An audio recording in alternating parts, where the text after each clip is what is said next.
বুড়ো ভালো করে পাচা। কি চাপতেছিস তুই? গায়ে লাগে না নাকি? কোনো একটা কাজ ঠিক মতো করিস না তুই। তোকে কি আমি সারাদিন বসে বসে এই জন্য খাওয়াই? ভালো করে চাপ বলছি। এই এই বুড়োটা কবে মরবে বলো তো? এই বুড়োটার জন্য না তোমার বাসায় আসতে আমার খুব খারাপ লাগে। আরে কি বলতেছো তুমি এসব? এই বুড়ো মরলো কি বাঁচলো কি, এর তো আমি আমার বাসার কাজের লোক বানিয়ে রাখছি। এক্সট্রা টাকা দিয়ে আমার কাজের লোক রাখতে হয় না।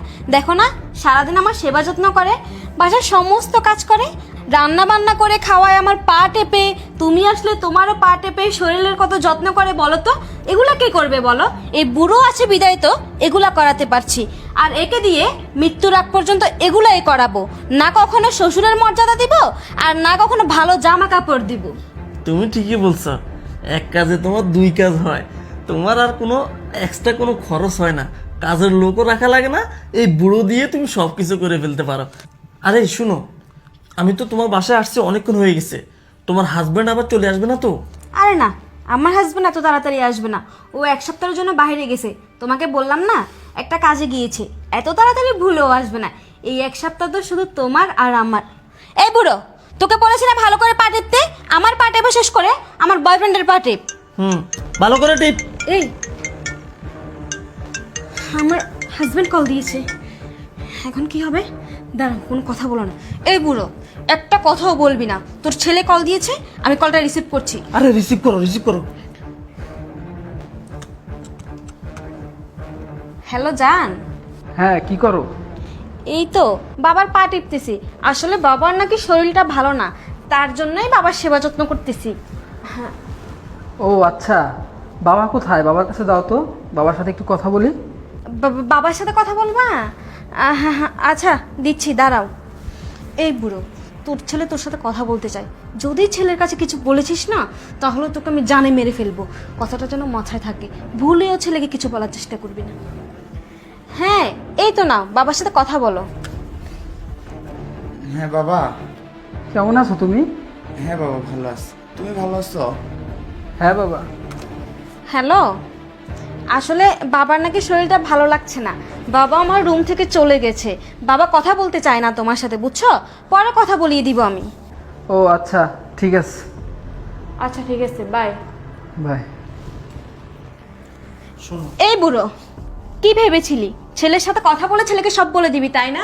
সেই আশা না তোর কখনো পূরণ হবে না। তোকে যেভাবে বাসার চাকর বানিয়ে রেখেছি, ঠিক এভাবেই বাসার চাকর হয়ে থাকবি। আমার আর আমার বয়ফ্রেন্ডের সেবা যত্ন করবি। এই এখন গিয়ে এক কাজ কর, ফ্রিজে যা ভালো মন্দ আছে না, আমাদের জন্য রান্না কর। আমি আর আমার বয়ফ্রেন্ড মিলে একটু পর খাওয়া দাওয়া করবো। যা বলছি বুড়ো। আরে দাঁড়াও, তুমি মুরব্বী মানুষের সাথে এরকম ব্যবহার করতেছো কেন? উনি কেন রান্না করবে? তুমি কি বলতেছো? আরে তুমি কি পাগল হয়েছো নাকি? হঠাৎ করে তুমি ওনার গুণগান কেন গাচ্ছ? আমি তো কিছুই বুঝতেছি না। তোমার আবার কি হলো বলো তো? আরে দেখো না, মানুষ যখন মুরব্বী হয় না, তাদের সাথে এরকম ব্যবহার করতে নেই। তুমি তোমার শ্বশুর না, সতে হলো তো সে তোমার শ্বশুর, বুঝছো? ওনার সাথে এরকম ব্যবহার করো না। থামো তো তুমি, আমি তো কিছুই বুঝতে পারছি না। তুমি এতক্ষণ আমার পক্ষে ছিলে, এখন হুট করে এই বুড়োটার পক্ষ নিয়ে কথা বলছো তুমি? তোমার এত ভালো মন্দ বিচার করতে হবে না। হে আল্লাহ, আমি এটা কি দেখলাম? আমি তো আমার নিজের চোখে বিশ্বাসই করতে পারতেছি না।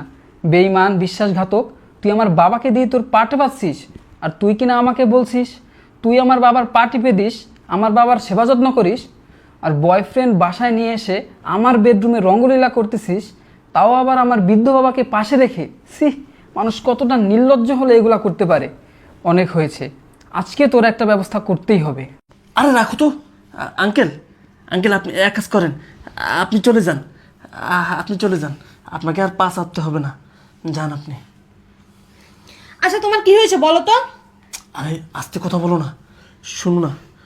আমি আমি একটু আগে তোমার ওই যে পর্দার নিচে দিয়া কি জানি কার জানে পা দেখছি। পা দেখছো মানে? আরে হ্যাঁ, আমার অনেক ভয় করতেছে। তোমার বাসায় কে যেন আছে। আরে কি কি কি বলতেছো তুমি এসব? আমার বাসায় তো আমি, তুমি আর ওই বুড়ো ছাড়া কেউ থাকার কথা না। আর আমি সত্যি বলতেছি, তুমি তুমি দেখো, আমার অনেক ভয় লাগতেছে। আচ্ছা তুমি দাঁড়াও, আমি ব্যাপারটা দেখছি। বসো তুমি। আরে আমাকে এভাবে রেখে? বাবা, তুই কখন আসলি? বাবা আস্তে কথা বলো, ডাইনিটা শুনে ফেলবে। আমি অনেকক্ষণ আগেই আসছি, আর আমি পর্দার আড়াল থেকে সব কিছু দেখেছি। ওই ডাইনিটা তোমার সাথে কি কি করেছে। বাবা, আমি তোকে অনেক আগে থেকে এই কথাগুলো বলতে চাই, কিন্তু বলার সাহস পাই না। তোর বউ বলছে আমি যদি তোকে এসব বলে দেই, সে তোকে আর আমাকে একবারে দুনিয়া থেকে বিদায় করে দেবে। তুই জানিস বাবা, আমাকে দিয়ে সারাদিন এই সংসারে যত কাজ আছে সব কিছু করায় নেয়, এমনকি তার হাত পা টিপে নেয়। আমি যদি ওষুধ খেতে চাই, আমাকে ওষুধ খেতে দেয় না। আমার অনেক ক্ষুধা লাগার পরে আমাকে একটু খাইতে দেয়। বাসি ভাত, পচা তরকারি যদি আমি না খাই, আমার কল্লা একবারে ধরে প্লেটের মধ্যে। আমি তোকে বলতে পারিনি, আরেকটা ছেলে প্রতিদিন বৌমার রুমে আসে, কি করে ওই সব বাবা, আমি তোকে বলতে পারবো না। বাবা তুমি চুপ করো, তোমাকে আর কিছুই বলতে হবে না। আমি সব কিছু নিজের চোখেই দেখেছি। ওই ডাইনিটা তোমার সাথে এত অত্যাচার করে, এগুলো আমি কিছুই জানতাম না বাবা। তুমি আমাকে ক্ষমা করে দাও বাবা। আমি সত্যি জানতাম না আমি বাসায় না থাকলে ওই ডাইনিটা তোমার সাথে কি কি করে।